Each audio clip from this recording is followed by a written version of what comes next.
வனபர்வம். காட்டில் சுற்றித் திரிவது பீமனின் மகிழ்ச்சியான பொழுதுபோக்கு. ஒரு நாள் அவன் வழக்கமாக வெளியே சென்றிருந்தபோது தன்னைச் சுற்றிச் சுற்றிக் கொண்ட ஒரு மலைப்பாம்பின் பிடியில் அவன் சிக்கிக் கொண்டான். விந்தையாக அந்த உயிரினம் அவனை பிடித்தவுடன் தன் பலம் மறைந்துவிட்டது என்பதையும் அவன் அனுபவித்தான்.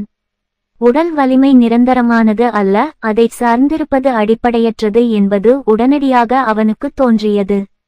ஆனால் அவன் தைரியத்தை இழக்கவில்லை. அவன் விசாரித்தான், இந்த உருவத்தில் நீ யார்? என்னை என்ன செய்ய விரும்புகிறாய்? நான் பீமன், யுதிஷ்டிரனின் தம்பி. மலைப்பாம்பு சொன்னது, எனக்கு பசிக்குது, உன்னை விழுங்கணும்னு தோணுது. ஆனா உன் அடையாளம் என்னை தயங்க வைக்குது. நான் ராஜா நகுஷன். சொர்க்கத்துல என் பூமிக்குரிய செல்வத்தை பத்தி நான் பெருமையா பேசிட்டேன். அகஸ்திய முனிவர் என்னை மலைப்பாம்பாக பூமியில் விழுந்து இந்த நிலையில் ரொம்ப நாள் இருக்க சபித்தார்.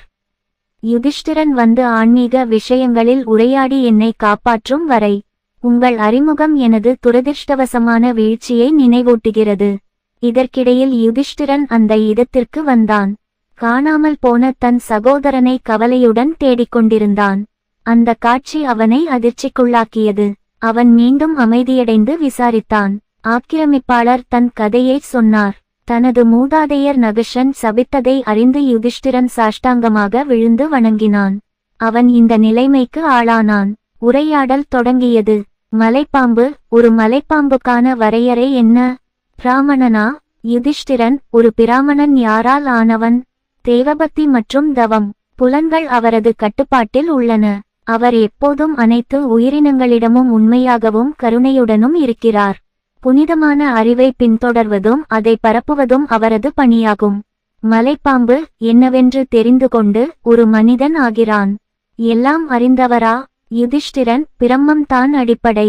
பிரம்மம் என்பது காலம், இடம் மற்றும் காரண காரியங்களுக்கு அப்பாற்பட்டது. பிரம்மத்தை அறிந்த மனிதன் எல்லாம் அறிந்தவனாகிறான்.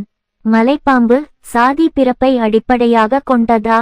யுதிஷ்டிரன், எல்லோரும் சூத்திரர்களாக பிறக்கிறார்கள். அடிப்படையில் மனம் மீளுருவாக்கத்தின் அளவில் மனிதன் சாதியில் உயர்கிறான். எல்லா பூமிக்குரிய இன்பங்களையும் துறக்கும் மனிதன் பிரம்மத்தில் நிலை பெற்று எல்லா மனிதர்களையும் உயர்த்த முயல்பவன் பிராமணனாகிறான். சமூக ஒருமைப்பாட்டை பேணுபவன் ஒரு க்ஷத்திரியனாவான். சமூகத்தின் பொருள் செல்வத்தை அதிகரிப்பவன் ஒரு வைசியன். தனது சொந்த நலனை நாடுபவன் ஒரு சூத்திரன். சமூகத்தின் முன்னேற்றம் அதிலிருந்து உருவாகும் பிராமணர்களின் எண்ணிக்கையை பொறுத்தது. மலைப்பாம்பு, பிரம்மத்தை அறிவதால் என்ன பயன்? யுதிஷ்டிரன், பிரம்ம ஞானம் என்பது வாழ்க்கையின் உச்சபட்ச நன்மை. பிரம்மத்தை அறிந்தவன் தான் பிரம்மம், உடல் அல்ல என்பதை உணர்கிறான். அவன் வாழ்வையும் மரணத்தையும் கடந்தவன். அவன் மகிழ்ச்சியையும் துயரத்தையும் கடந்தவன். அவனுடைய அருகாமை அவனை தொடர்பு கொள்பவர்களுக்கு தார்மீக மற்றும் ஆன்மீக உயர்வை தூண்டுகிறது. அகஸ்தியரால் விதிக்கப்பட்ட சாபம் முடிவுக்கு வந்தது. மலைப்பாம்பு என்ற உரை உயிரற்ற நிலையில் கீழே விழுந்தது. நகுஷன் பிரகாசமாக வெளிப்பட்டான். சொர்க்கத்திலிருந்து ஒரு தேர் வந்து அவனை அங்கு கொண்டு சென்றது. நகுஷன் ஏறும்போது தனது புகழ்பெற்ற சந்ததியான யுதிஷ்டிரனை ஆசீர்வதித்தான். வலிமைமிக்க மனிதரான பீமன் மீண்டும் முழுமையடைந்தார். இரண்டு சகோதரர்களும் ஒருவரையொருவர் கட்டிப்பிடித்தனர். மனித வாழ்க்கையில் உள்ள விசித்திரமான சாத்தியக்கூறுகளை நினைத்து அவர்கள் ஆசிரமத்திற்கு திரும்பினர். பாண்டவர்கள் காம்யக வனத்திற்கு திரும்பியதை அறிந்த கிருஷ்ணர் அவர்களை பார்வையிட்டார். அவருடன் அவரது மனைவி சத்யபாமாவும் இருந்தார். இந்த சந்திப்பு இரு தரப்பினருக்கும் மகிழ்ச்சிகரமானதாக இருந்தது. சுபத்திரை, அபிமன்யு மற்றும் திரௌபதியின் சகோதரர்களின் 5 மகன்களின் நலம் உடனடியாக சம்பந்தப்பட்ட தரப்பினருக்கு தெரிவிக்கப்பட்டது. பாண்டவர்களின் சாகசங்கள் மற்றும் அனுபவங்கள் அனைத்தும் விரிவாக விசாரிக்கப்பட்டன. குறிப்பாக அர்ஜுனனின் வீரதீரச் செயல்கள் அவரது தோழன் கிருஷ்ணரை மிகவும் கவர்ந்தன. அவர் தனது உறவினர்களுக்கு நல்வாழ்த்துக்களை தெரிவித்தார். அவர்களுக்கு பிரகாசமான நாட்கள் நெருங்கி வந்தன. அழியாத முனிவரான மார்க்கண்டேயர் தனது இருப்புடன் ஆசிரமத்தை அலங்கரித்தார்.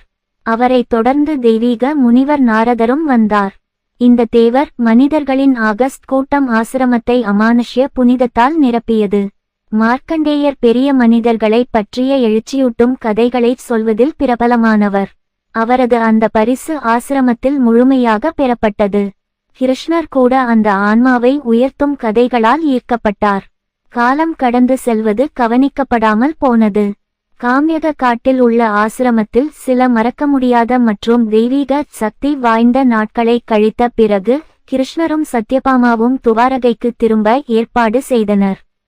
அவர்கள் பாண்டவர்களையும் திரௌபதியையும் நீதியின் பாதையை தொடர ஊக்குவித்தனர். அவர்களின் நல்லொழுக்கம் விரைவில் அவர்களின் கொடிய உறவினர்களின் துன்மார்க்கத்தை வெல்லும். இந்த பிரிவினை ஆசீர்வாதத்துடன் அவர்கள் புறப்பட்டனர்.